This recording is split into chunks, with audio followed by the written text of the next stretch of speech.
O título dessa postagem de hoje se refere a um livro de um escritor alemão nascido em 1906, se não me engano, e que ele era arqueólogo e incrédulo também, né, nessa época.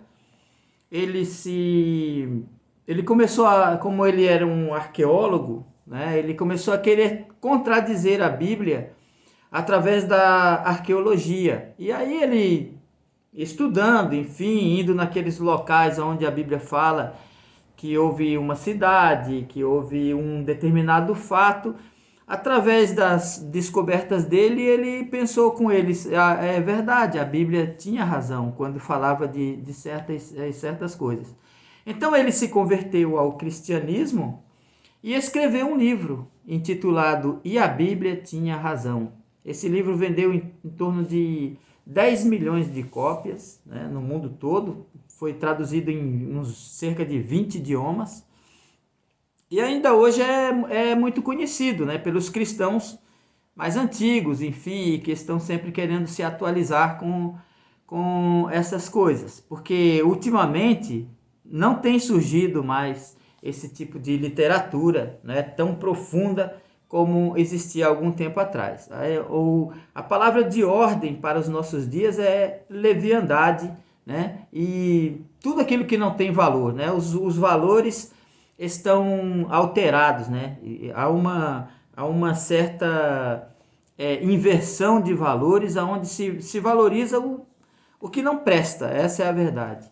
Então, a gente acaba recorrendo a obras mais antigas, se quiser ter um pouco de edificação espiritual na nossa vida. Por que eu coloquei esse título, né? E a Bíblia tinha razão? Porque na realidade a minha pergunta para você aqui dentro deste vídeo é esta: e se a Bíblia tiver razão? E se a Bíblia tiver certo? E se tudo que estiver escrito aqui neste livro for verdade? Isso não é piada. Eu não estou aqui duvidando de que você tenha ou não tenha fé. Eu tenho certeza absoluta no meu coração que a humanidade não acredita no que está escrito na Bíblia. E até os próprios crentes também não creem no que está escrito. Então, a minha pergunta é essa aqui: e se a Bíblia estiver certa? E se a Bíblia tiver razão?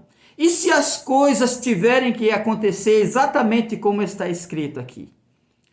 Preste bem atenção no versículo que eu vou ler, na passagem, 2 Pedro, capítulo 3, versículo 11 e 12, diz assim: mas o dia do Senhor virá como ladrão de noite, no qual os céus passarão com grande estrondo, e os elementos se desfarão, e a terra e as obras que nela há se queimarão. Havendo, pois, de perecer todas estas coisas, que pessoas vos convém ser em santo trato e piedade, aguardando e apressando-vos para a vinda do dia de Deus, em que os céus em fogo se desfarão e os elementos ardendo se fundirão. Que pessoa vos convém ser, sabendo que todas as coisas estão destinadas ao fogo e à destruição? Por isso eu pergunto assim, havendo, pois, de perecer todas estas coisas, que pessoa vos convém ser? O que você vai fazer a respeito da revelação da Bíblia Sagrada? E se a Bíblia tiver razão? E se tudo o que estiver escrito aqui neste livro for verdade? Que pessoa convém a você ser? Porque, falando de um outro livro, O Peregrino, esse é já um livro mais conhecido, o escritor começa dizendo que viu um homem com as costas voltadas para a cidade dele, que chorava muito, lamentava, e ele tinha um fardo nas costas e um livro nas mãos. E à medida que ele lia aquele livro, ele chorava, gemia e estremecia. E então ele correu para a cidade, é assim que começa falando o livro Peregrino. Ele foi para a sua casa e contou para a sua família: esta cidade vai perecer no fogo, essa cidade será destruída, há uma destruição iminente, e eu estou muito preocupado, vamos embora daqui, vamos sair daqui. E então sua família achou que ele estava louco, a sua família achou que ele estava delirando, tentaram acalmar ele, e ele com aquele fardo nas costas, dizendo: vamos embora daqui, porque esta cidade há de perecer com fogo, ela será destruída, tudo que tiver dentro dela será destruída, e a minha preocupação é de não ter um escape quando esse momento chegar. Então vamos embora dela agora mesmo. E a família, de tanto zombar e achar que ele estava doido, ficou para trás, e aquele homem seguiu seu caminho para longe daquela cidade que ia ser destruída. Agora, me parece que essa não é a atitude dos crentes, o que é muito grave, porque você sabe que a Bíblia tem começo, meio e fim. E ela fala dessa destruição. E se a Bíblia tiver razão, o que é que você vai fazer a respeito disso? E se tudo que tiver aqui for verdade? Você já imaginou se o que está escrito nesta palavra de Deus, se isso for verdade, se isso se cumprir de verdade, que os céus passarão com grande estrondo, e a terra e as obras que nela há se queimarão, e tudo que existe na terra será desfeito, ela será totalmente destruída pelo fogo. O que você está fazendo a respeito? Eu sei o que muitos crentes estão fazendo a respeito. Eles estão com uma Bíblia no celular, correndo atrás dos seus sonhos. Correndo atrás dos seus sonhos, pedindo a Deus, sonhando os sonhos de Deus.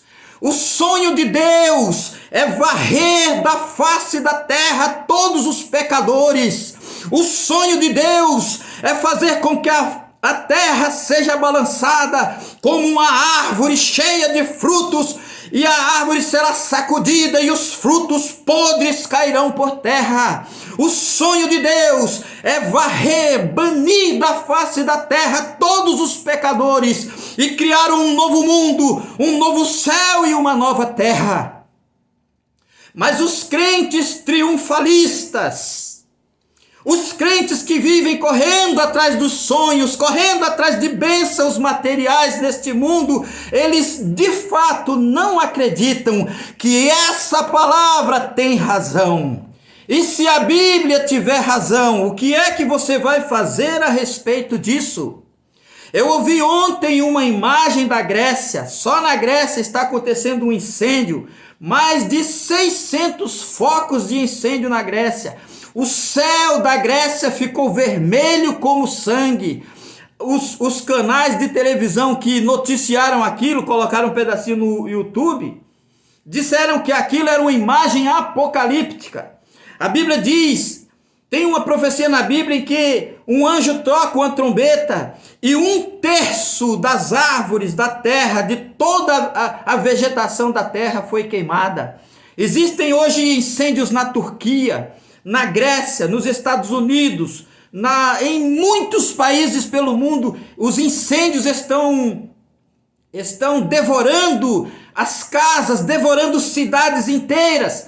Mas os crentes continuam correndo atrás de bênçãos materiais, porque eles pensam em ficar aqui. Verdadeiramente eles ficarão aqui e serão destruídos com os seus bens materiais. O peregrino tomou a atitude correta. Se a cidade que eu estou vivendo hoje vai ser destruída, eu preciso me apressar, como diz a Bíblia aqui, apressando-vos e vos preparando e vos apressando para a vinda de Deus, do dia de Deus, em que os céus e a terra passarão com grande estrondo e as obras que nela há se queimarão. É muito engraçado e dá até vontade de rir senão de chorar. E um crente dizer assim: eu estou sonhando os sonhos de Deus, eu quero sonhar os sonhos de Deus.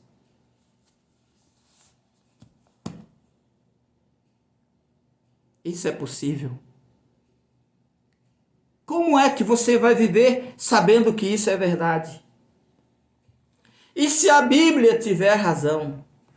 E se a Bíblia tiver razão? E se as coisas que estão escritos neste livro, se as coisas que estão escritas neste livro, se isso for verdade, qual será o seu destino? O que é que você está fazendo a respeito disso? Você será como a grande maioria que só despertará quando não houver mais meios de escapar? O que é que você vai fazer a respeito? Eu disse para minha esposa ontem de manhã: eu não sei por que as coisas são assim. Eu não sei por que as coisas são exatamente assim. Deus criou o mundo, a humanidade criou todas as coisas e nos revelou todas essas verdades através da Bíblia. E o mundo e todas as coisas que vieram à existência pelo poder, sabedoria e grandeza infinita do Criador. O destino final é esse. Os homens que morreram há 6.000 anos atrás, os homens que morreram desde o dia em que Adão foi criado até o último dia, até o dia que Jesus vier, serão levantados de suas covas, serão ressuscitados, levantados das suas sepulturas, para se revestirem do seu corpo carnal, feito de barro, feito de terra, e serão lançados no fogo do inferno, e ali serão esquecidos para todo sempre. E enquanto Deus viver, enquanto o Criador existir, estas almas estarão lá de dia e de noite, por toda a eternidade. O fumo do seu tormento subirá para todo sempre. Eles não dormirão, eles não descansarão um minuto sequer, mas pensarão em todas as duras palavras que falaram contra o Criador, tudo que eles fizeram contra Deus, contra aquele que é a fonte da natureza, a fonte da perfeição, da vida e da glória. Mas aqueles a quem Deus resolveu salvar estarão com eles e brilharão como as estrelas para sempre, eternamente. Estarão eternamente consolados das suas tristezas, das suas angústias, das suas preocupações e das suas dores. E se a Bíblia tiver razão, e se tudo que estiver aqui nesta palavra for verdade, já que eu acredito que o mundo não crê, porque por isso eles são chamados de ímpios, de incrédulos. A Bíblia diz: os ímpios serão lançados no inferno e todas as nações que se esquecem de Deus. E se isso for verdade, é isso que está reservado para toda a humanidade, para aquele que está nascendo hoje e para aquele que está morrendo hoje. Para aquele que nasceu quando Adão foi criado e para aquele que morreu ou que vier a morrer no dia em que Jesus Cristo vier buscar a sua igreja. E antes de encerrar este vídeo, eu quero dizer apenas uma coisa: tem muita gente incomodada com o fato de eu dizer que a igreja passará pela grande tribulação. Eu vou deixar uma coisa aqui bem claro: heresia mesmo, é dizer que Jesus Cristo virá em duas fases distintas, que a Bíblia nunca ensinou isso, e dizer que depois do arrebatamento ainda há chance de salvação. Os que ficarem para trás ainda poderão ser salvos. Isso é heresia. Isso é uma heresia diabólica introduzida por homens carnais que, com medo da perseguição, a Bíblia nos manda estarmos prontos para morrer pela nossa fé. Mas eles, querendo escapar das perseguições que hão de vir sobre este mundo, sobre a igreja e sobre todos os cristãos, eles inventaram um arrebatamento. E para dizer uma coisa para você saber, eu teria aqui mais de 10 razões para dizer por que a igreja passará pela grande tribulação. E a vinda de Jesus Cristo será uma única vinda e uma única chance de salvação, e não haverá outra. Mas eu vou dar apenas uma razão para isso: a ressurreição dos mortos. A Bíblia diz que nós não podemos ser arrebatados de maneira nenhuma, de jeito nenhum, de forma alguma. Precederemos os que dormem. Nós não podemos ser arrebatados antes que haja a ressurreição dos justos. E esta ressurreição, ela não é uma coisa corriqueira. É uma coisa grandiosa, universal. Nesta ressurreição, ressuscitará Abraão, Isaac, Jacó, Moisés, Elias, todos eles. E esta ressurreição, ela não vai acontecer agora, nesse meio tempo, no meio da pandemia. Ela não vai acontecer no meio da grande tribulação. Esta ressurreição, ela só acontece no final da grande tribulação, porque os homens, os que já morreram em Cristo, que estão lá no céu, a Bíblia diz que eles estão lá debaixo do trono. O João viu eles, as almas debaixo do altar, e foi dito para eles que eles descansassem e esperassem mais um pouco, até que aqueles outros, até que se juntasse, que se completasse o número daqueles que ainda iam morrer como eles foram. Por exemplo, foi dito para eles para esperar até que o número dos que haviam de morrer se juntassem a ele para que todos fossem ressuscitados. Está aí. Essa é a questão. É um ponto só. Poderia dar aqui dezenas. Mas esse é um ponto fundamental. E não existe 2, nem 3, nem 4, nem 5. Existem 2 ressurreições. A ressurreição dos justos, que é chamada na Bíblia de a primeira ressurreição. E a ressurreição dos ímpios, que é chamada de a segunda ressurreição, para a segunda morte. Então, e essa segunda ressurreição, ela só acontece depois do milênio. A Bíblia diz: e os outros mortos não reviveram até que se passaram 1000 anos. Então, os ímpios mortos ficarão mortos, não verão o milênio, serão ressuscitados só depois do milênio. São 2 ressurreições. Mas essa de dizer que Jesus vem em 2 fases distintas, uma visível e outra invisível, e quem não for na primeira vai na segunda, é uma heresia diabólica e muito feia. É ridículo, porque se você perguntar para alguém onde é que isso está escrito, ele não vai dizer. Sabe o que ele vai fazer? Ele vai cantar um hino da harpa, ou ele vai dizer que o fulano de tal disse, que o fulano de tal, o doutor fulano de tal falou, o evangelista tal falou, como se fosse uma prerrogativa, né, de que uma pessoa, para estudar a Bíblia, tivesse que ser um doutor e ser famoso e ser da CPAD. É isso que eles pensam. Então, a minha pergunta é essa: e se a Bíblia tiver razão? E se isso for verdade? Eu estou perguntando, é sério. E se for verdade? Porque eu sei que a maioria das pessoas não acreditam. Eu estou falando para quem não acredita. E se isso for verdade, o que você vai fazer a respeito? É o que a Bíblia está dizendo. Que pessoa vos convencer, havendo de perecer todas as coisas, que pessoa vos convencer?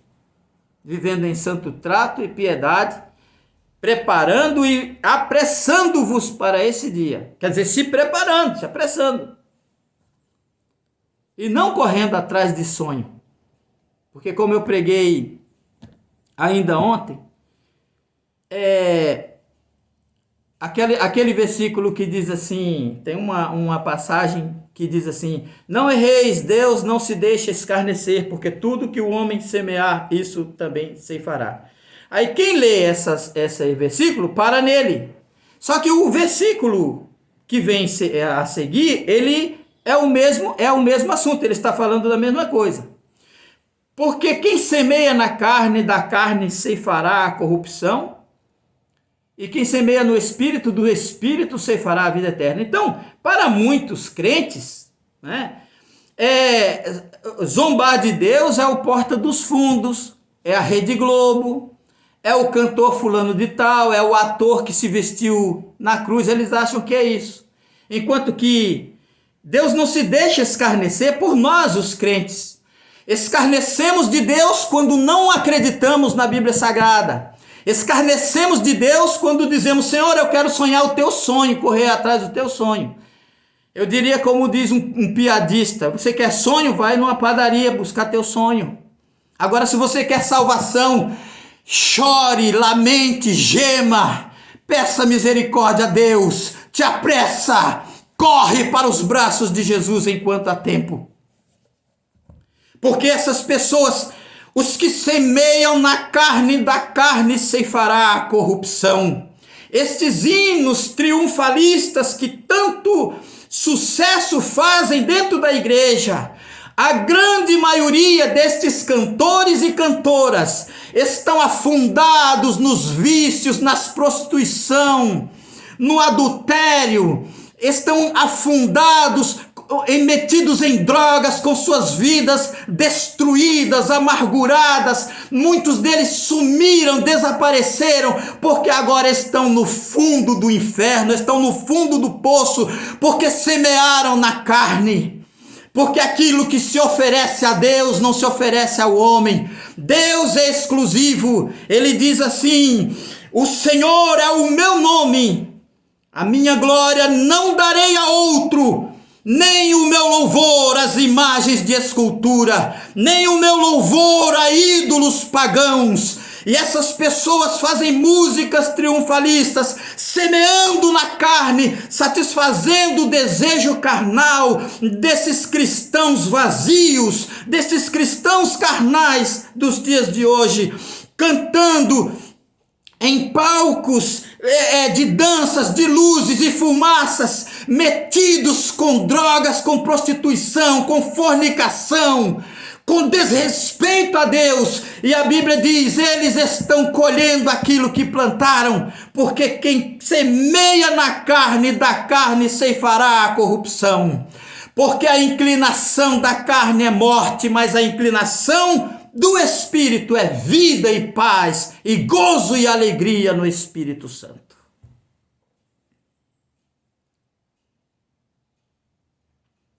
Esta é a razão. E se isso for verdade, olha o que o peregrino fez quando ele leu. Ele lia, chorava e gemia e disse: eu, não vou ficar aqui não. Isso vai perecer, é verdade? Então vocês querem ir comigo? Vamos sair dessa cidade? Não, você está louco. Então me perdoem, mas eu estou indo. E lá se foi o cristão, em busca da sua paz, em busca da sua salvação. Que Deus nos ajude. Pergunto mais uma vez: e se a Bíblia tiver razão? E se isso for verdade? O que é que você vai fazer? O que é que você vai fazer da sua vida? Vai continuar como se nada tivesse acontecendo? Essa não é a atitude de quem espera a volta de Jesus. Que Deus te guarde, te abençoe, te ajude, em nome do Senhor. Amém. Amém.